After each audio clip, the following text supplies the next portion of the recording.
Maxamillionaire here, and this video is entitled The Tao of Bao. Now, one of the main focuses of my channel is to get the story behind the story. I'm an investigative reporter, and I like to get into the details and do follow-up videos to find out what happens down the road. Now, this is to give a little bit of background and a kind of a Reader's Digest condensed story about Bao and how he has ended up in jail and where things stand at this point. To go back, originally, first I should tell you that the name Clash with Bao has nothing to do with activism. As a matter of fact, Clash is a video game, and Bao was a video gamer, and he would play Clash. And like many other people, he didn't know about this First Amendment auditing community or the police activist accountability activism and that sort of thing until he happened to get wrapped up in a court case himself. In November of 2017, he received some sort of a citation. I don't know what for. This will be the subject of another video. He got pulled into court, and this was in front of Judge Cheryl Hardy. And I'm sure you've heard her name mentioned quite a few times by the activists because Cheryl Hardy would not listen or answer the questions that Bao had when he was being up in front of her. She forced an attorney on him when he said he did not wish an attorney. And then when he refused to go out in the hallway and talk to that attorney and told him that he didn't want him to represent him, the attorney went over and whispered something to Judge Cheryl Hardy, and after conferring for a moment, Judge Cheryl Hardy decided to throw Bao in jail for a psychiatric evaluation. So Bao had all of his clothes removed from him, and he was put into a Velcro outfit, and he was placed in jail for 13 days for a psychiatric evaluation.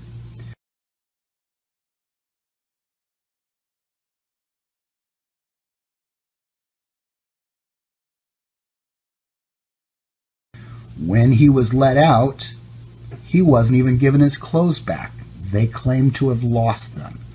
So he was let go in just this blanket with Velcro on it, covering his naked body, and that's it. Bao started getting more interested in what was going on with our justice system and what was going on with the police and accountability. More interested in the government, and wrote a letter to the county commissioners about his experience. Now flash forward to April the 24th, a Tuesday. Ethics Instead and Bao went to a Crowley court hearing. This is a little town municipal court that only meets once a week on Tuesdays and has a person that they call a judge that is actually just a local attorney. Her name is Darla Peavy. She's actually a family law attorney, but once a week she dons a black dress and wields a gavel and holds court in the city of Crowley. They wanted to record this hearing with, I don't know who got the ticket, somebody got a ticket, and they wanted to record the proceedings. These are supposed to be public proceedings. When they were in there recording, the court had a problem with that. The bailiff didn't like it, and neither did the city clerk. Although there was no court rules at this time that recording was prohibited or electronic devices were prohibited, so what they did is they found another rule.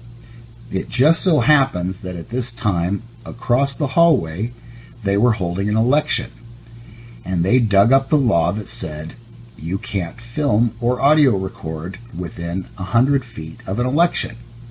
And even though they were across the hall and behind closed doors and recording inside of a different room altogether, they were technically within 100 feet. Here's a little video clip of Josh White talking about this rule and how it has to be enforced to the letter of the law. Here's the deal. I don't make legal determinations because I'm not a lawyer, okay? What I go by is the people that are voted in, that make the statutes for this state, say that we want these to be statutes. At which point in time, once I'm sworn in as a peace officer, it's to enforce the statutes. Whether I like them or not, whether I believe in them or not, I believe in enough that we have a process for a reason. As somebody that dealt with UCMJ as well, I'm fully aware of that side of the coin too. But here's where the kicker comes in. Because the people that were elected made the statute that said during an election process, you are not allowed to visually or audio record within 100 feet of a polling place, which is what is right across the hall, well within 100 feet. It doesn't say if there are walls that separate you or if you're in a different part of the building. Now, notice in that video that Josh White spoke specifically about the letter of the law. It wasn't about the spirit. It wasn't about what was meant. He said, no, it says 100 feet. And we got to go by exactly what the law says. It says 100 feet, and by gosh, we're going to go with 100 feet. I don't care if you're behind closed doors or across hallways or even on private property somewhere, but if you're within 100 feet, you can't even record. If, say you live next door to the polling place and you're recording in your own living room, nope, that's against the law because the letter of the law says 100 feet.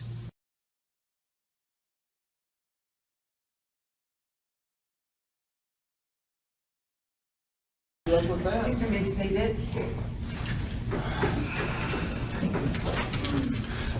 Anyone with a electronic device currently on will be held in contempt of court. Darla, is your bond going to be able to catch that order? That's not a proper way to address a judge. Josh, can you remove him from the court? Gentlemen, I'm going to ask you nicely. Please, go ahead and step on out. Well, Bao and Ethics instead ended up under threat of violence, leaving the courtroom, and they had a discussion with Detective Josh White outside. And I just want to play this little clip of what he had to say about what his job is. Well, it's not like all of you are out solving cold case files of only violent crimes with victims. Actually, that's kind of what I do, and that's kind of what our division does. So, Well, it's not like all of you are out solving cold case files of only violent crimes with victims. actually, that's kind of what I do, and that's kind of what our division does. So, Now, remember what he said, both cases, both about the letter of the law and about the fact that their focus for his unit is to protect and investigate violent crimes with victims and things like murders and rapes and robberies and the big crimes. This is what the detective department does. They go after the big evil criminals, right? We're going to bring that up a little bit later.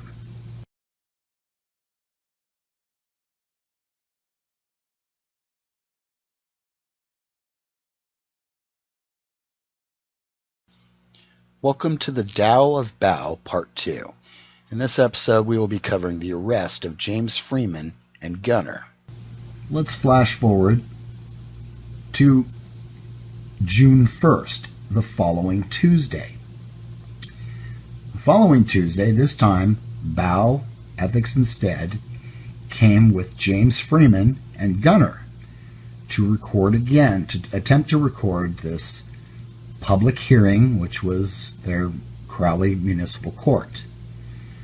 And let me show you a short clip of what happened there. Ladies and gentlemen, please rise. Municipal Court of Crowley is now in session. Please make sure that no devices and cell phones, recorders, food, or drink are in the courtroom. You can be seated. Thank you.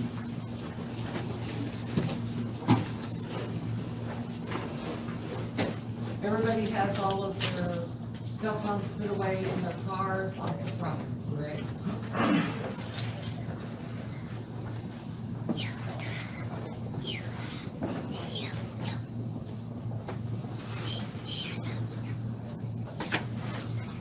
call your name, please approach the bench and stand right up here at this little pedestal. Sierra Nunez. There's somebody recording in the back. Yes, ma'am. Sir, could you stand up, please? Sir, you've been in the back of the recorder. What's that? All electronic devices are to be left out of the courtroom. Is there a secret going on in here? Oh, Is this a secret hearing? I'm hard of hearing, but I think it's a public hearing, right? Sir, you are in contempt of court. I can't hear you. There'll be an officer that will explain. Is this a secret hearing? You step out home. Yeah, I can't hear. That's fine, sir. Okay. No recording, you could hear fine. No, Okay? No recording. okay. Okay? You know that. I mean, Well, I was told it was a public hearing. it's a public hearing. You can come sit there all day long. Oh, You just can't record in there. It's the court rules. Okay. Okay? And she's asked y'all to take it to thing. There's signs that you can't hear. At least you can see right there. Well, I didn't.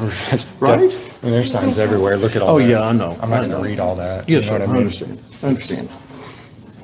It's not even really reasonable to think I would read all this stuff over here. Okay. Can I ask you a Okay. question? She's here for tickets for court. Is this her? Yes, ma'am. Just sign in right there. Okay. 350 AB, 1095. Need a unit. So can I record out here then? Sir, you already found in contempt of court. Can you put your camera down, please? What is that? She found you in contempt of court. How? Under what authority can she hold him under contempt? Under what court's I couldn't authority? hear. I'm not talking to you, sir. I couldn't hear anything from the Under back. what court's authority can she hold him under contempt? There's no injured party here. How can this be a court and there's not an injured party here? I need a unit this time. Give me wallet. You get wallet? Huh? Get wallet? Wallet?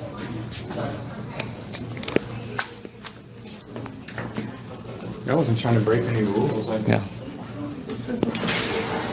I'm just under All order. right, guys. We're at Crowley Courthouse. They just threatened James. They just threatened James, guys. They better not put him in cuffs. They better not put him in cuffs. Ordered by Judge Phoebe.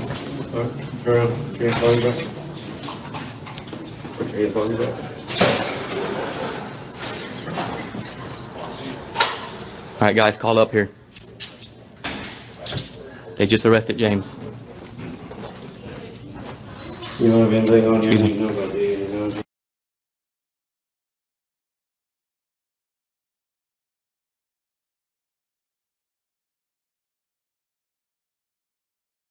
Now, it should be pointed out that the rules against electronic devices in the courtroom did not exist 1 week before on April 24th.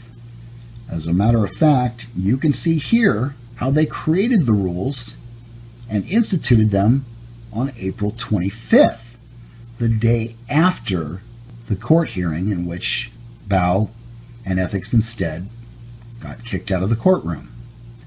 So they basically made up these rules specifically to stop them because, well, obviously they weren't going to have an election every week on Tuesdays, so they weren't going to be able to continue to use that rule or that law to keep people from filming, so they had to come up with something else.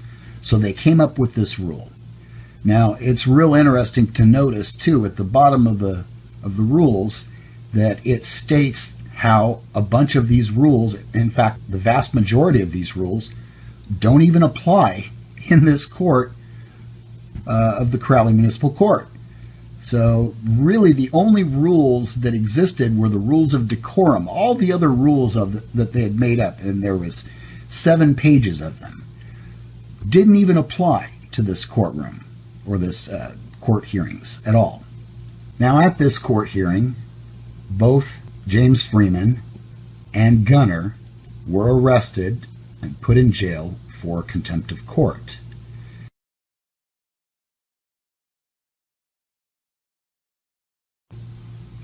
Now earlier you saw the detective Josh White, whom obviously Darla Peavy knows very well. She even referred to him as Josh. Josh, could you take these people out of the courtroom? Must know Detective White pretty well to call him Josh. Let's see what happened between her and Josh. Well, it looks like Darla Peavy got a bunch of phone calls at her office for her private practice. Some of those were answered by her secretaries and other ones went to voicemail. Darla Peavy was not happy that people were seeking redress from her as a judge and part of the government for their grievances. So she complained to Josh, Detective White, and wanted something done about it. At the end of the day, I've got to enforce what the law says. And it's not that the judge is telling me to, and it's not that the judge is telling me to, and it's not that the judge is telling me to.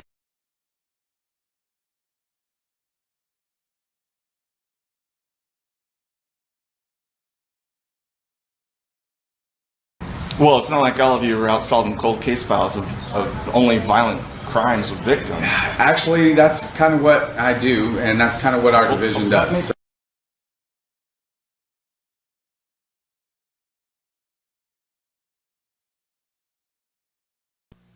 In part 3 of the Tao of Bao, we're going to start looking at the actual affidavit that Detective Josh White made.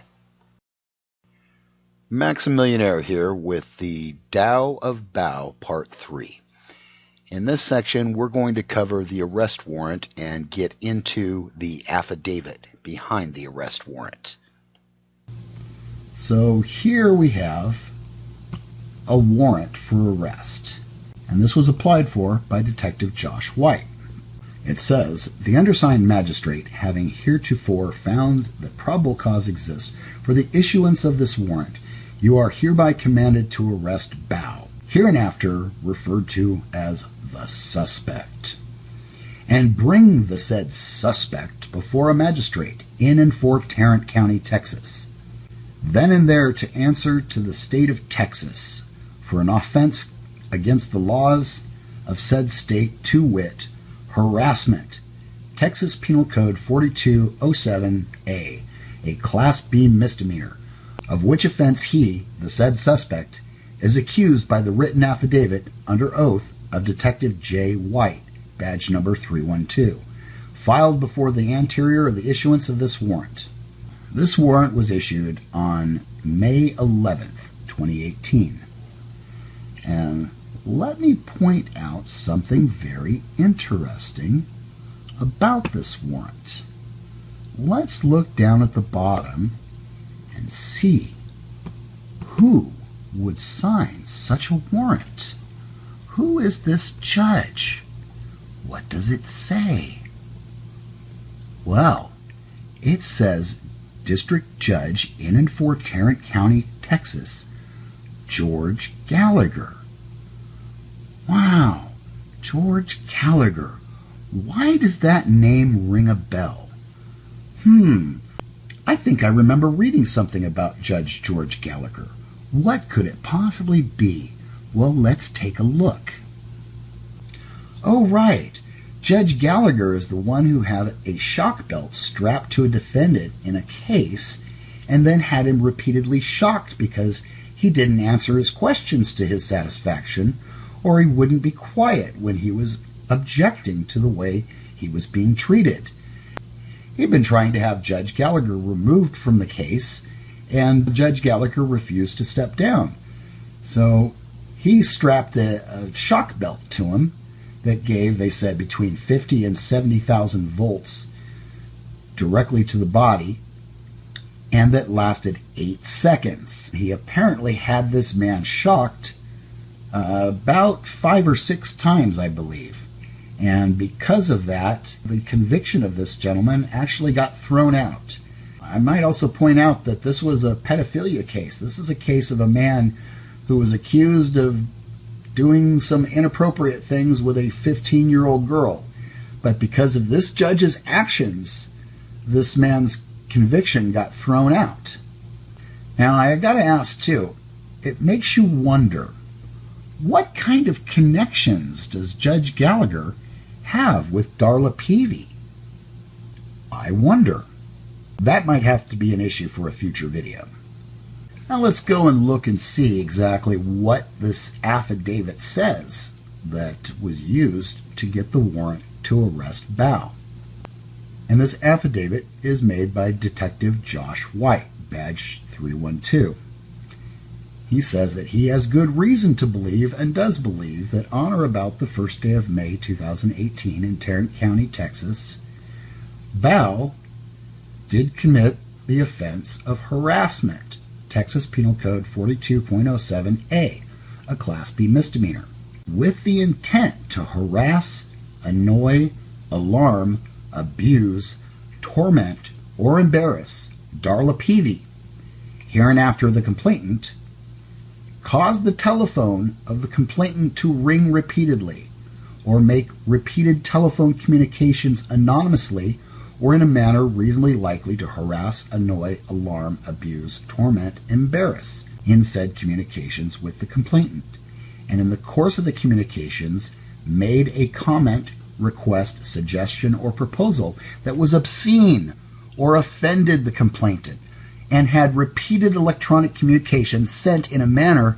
to the complainant that was reasonably likely to harass, annoy, alarm, abuse, torment, embarrass, or offend the complainant, namely, by instructing over 1,000 people at one time to initiate calling the law office of Darla Peavy during a live stream YouTube broadcast. Well, let's see. Was it Bao's intent to harass, annoy, alarm, abuse, torment, or embarrass Darla Peavy? Well, I don't think so. Matter of fact, I think they were pretty clear in saying that the purpose of making phone calls was to seek redress for their grievances. Bao, do your thing. We will do what we can from here. Yeah, there's really nothing you guys can do except for apply public pressure. I'm going to be, as soon as I can get these goons to stop lurking around me, I'm going to be doing a habeas corpus petition. I'm going to play the video, and we'll go to the clip again and see what he says, because I've looked through all of the live streams, and Bao actually never instructs anybody to call Darla Peavy. All right, guys, call up here. They just arrested James. Both Bao and everybody in the live stream were taken by surprise by these developments, as James Freeman had no intention of getting arrested that day. So people started immediately asking what the phone number was and where he was located at. Many people didn't know the location, so they repeated, "Where are you at, Bao?" This is Crowley Courthouse. They started asking, "What's the number, Bao? We need the numbers, please." Google it, Crowley City Hall, Crowley Police Department. The court administrator's number was the first to come up, while people continued to ask for numbers and where he was at. Crowley City Hall, Crowley Police Department. The number, and I don't have it on here. The number, and I don't have it on here. He instructs people to call the police department. He instructs people to call the court administrator. He instructs people to call the city hall. But he never once instructed people to call Darla Peavy. He never asked them to call Darla Peavy. In fact, even when he went to Darla Peavy's office, he told people to call the neighbors, call the businesses surrounding Darla Peavy. He even said, call all of the businesses in Crowley. But he never said call Darla Peavy. He never posted her phone number. The only thing he showed was a picture of her offices that had displayed her phone number, but never once mentioned that you should call her. This is where the monster look at dwells, that. guys. Darla Peavy sign right there. This is where the monster dwells. This is the monster that caged our friends, guys. This is where she dwells. She dwells right here, about a mile and a half away from the city hall. This is where she dwells, guys. Matter of fact, if you guys want, call the Ducote Insurance Agency and let them know what Darla Peavy is doing. This is where she dwells. This is the monster that caged her friends. This monster right here. This is where she lives. Call all the surrounding businesses and let them know what this monster has done to our friends. Yeah, this is where she dwells.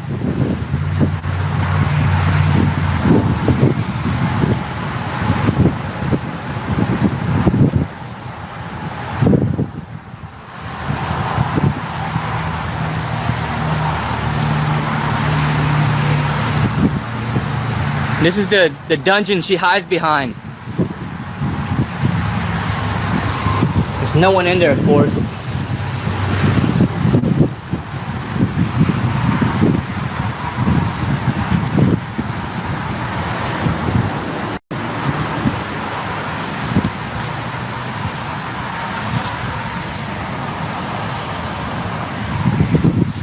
This is where the monster dwells.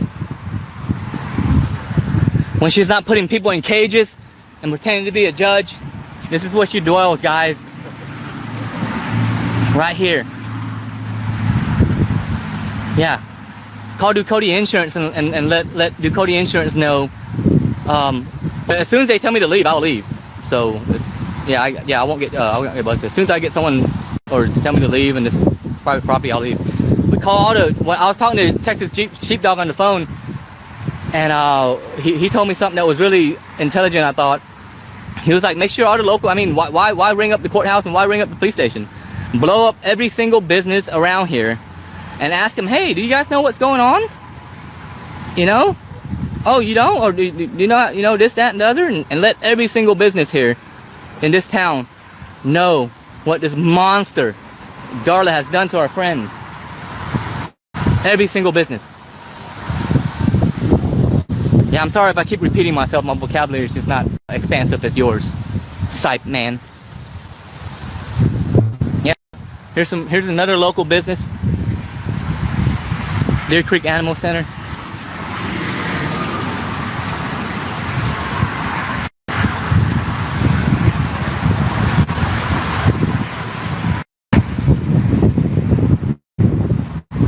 Yeah. Let every single of her neighbors know what she's doing to her friends. Every single one of her neighbors.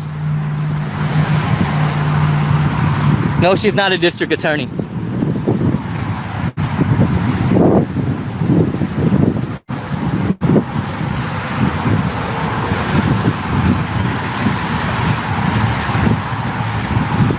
Called a Texas Hammer, it's funny.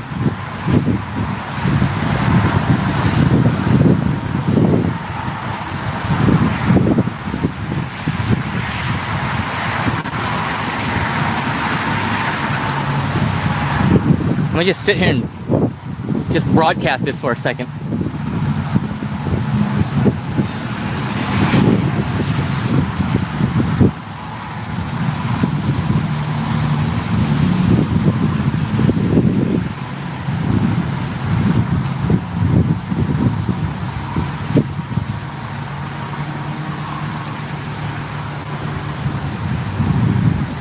Hey, Mrs. 50. Sorry, I'm not getting to any of the messages.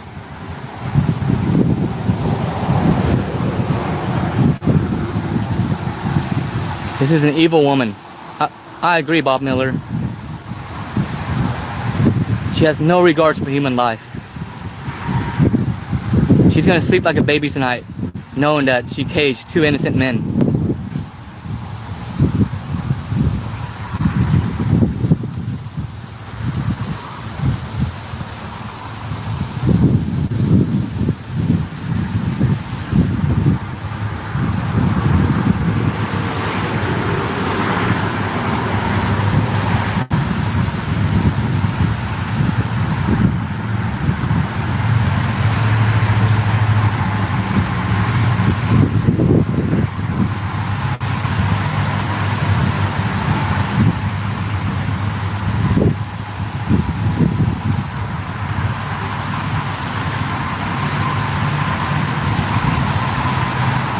Yeah, I didn't even know you were in here, Alicia. Sorry I didn't see any of your messages. There's just no way. James's stream is just too many people. I can't get to all the messages, but... Alright, I'm going to end the stream, guys. Thanks, everybody, for lurking with us for a little bit. The only reason I did it on James's stream is so he can get the financial support. So, thanks everyone for lurking with us. I try to update you guys. I'm gonna take the day off tomorrow and see if I can deal with this some more. All right, peace out, everyone. Yeah, and if you guys have time, I'm gonna be blowing up a lot of the local businesses tomorrow. So I'm gonna just make sure every business in town knows what this monster has done to our friends.